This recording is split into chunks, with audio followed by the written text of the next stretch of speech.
Hey, what is going on, guys? It's Ed here from Ever Faster Racing and welcome to my 24 Hours of Le Mans circuit guide.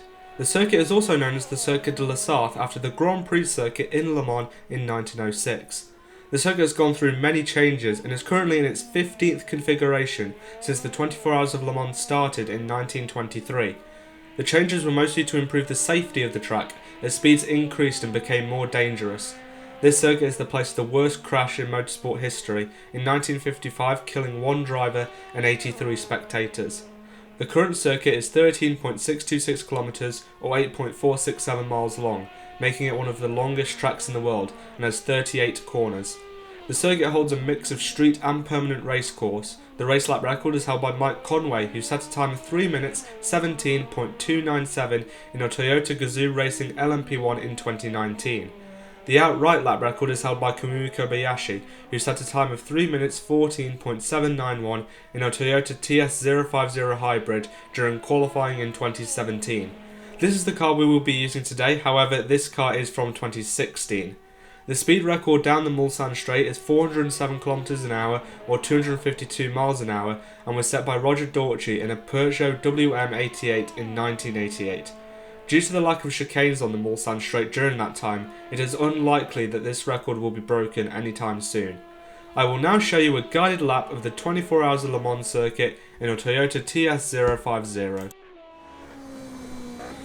So here we are, just about to begin the lap of the 24 Hours of Le Mans circuit. Just coming through the last couple of chicanes now, and now we're onto the pit straight. Need quite a good exit from the last corner. It's a little bit of a straight up towards the first couple of corners. So yeah, we start the lap now, and we come through two kinks, and then the second one much tighter. But you do go flat out, and then braking for the Dunlop Chicane, which is two blind corners, which is a little bit complicated, but yeah, should be alright if you know where you're going. Under the Dunlop Bridge, and then you come through turn 5 and 6, which is very fast, and then towards the S's downhill as well, and then goes back uphill.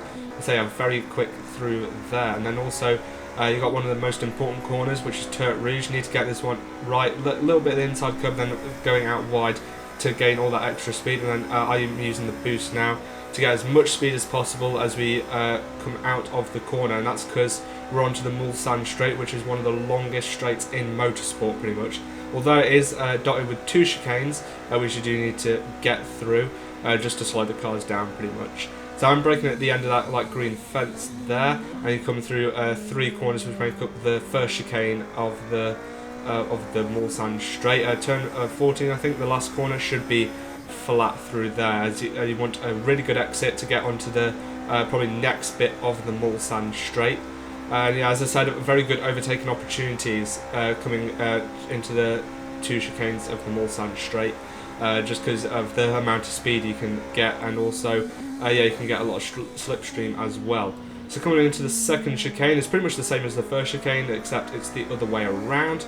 But I feel like the last corner opens out a little bit more, so you can get a little bit more, throttle at the end there. So yeah, just coming onto the last stretch of the Mulsanne now, before one of the hardest corners for me on the track, which is the Mulsanne corner. We're braking while you're steering as well, so there's a risk of locking up, and then you're coming through quite a tight corner, and then yeah, you have to get a very good exit as well, because there's another quite long straight before you get to the next couple of corners where you do need to brake. So yeah, as I said again, good overtaking opportunities I guess, but although the track is quite narrow here compared to the Mulsanne.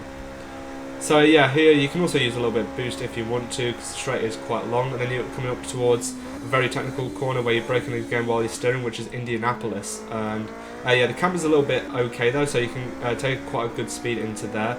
You've also got a very tight corner, which is Arnage. You have to go down to first. I use first gear in this corner. I think you can use second if you want to, but for me first works best. And then you're coming up to a little bit of a straight before one of my favourite sections of the circuit, which is the Porsche Curves. And yeah, so you definitely want to be prepared for that. So for the first Porsche curve, which is coming up now, braking a little bit and hugging that inside line definitely helps get the car going quite safely as well through the Porsche curves. And then coming through here, and then lifting a little bit for the turn 31 of the Porsche curves. So yeah, definitely Very fun section, but also quite dangerous if you lose control. So yeah, definitely don't lose control there. So yeah, coming up to the last few corners of the laps now, which is the Ford chicanes. The first one quite quick, I take it in third gear, and then the other next one very tight for me, which is second gear for me. And then that is the end of the lap and the end of the Le Mans 24 hours circuit.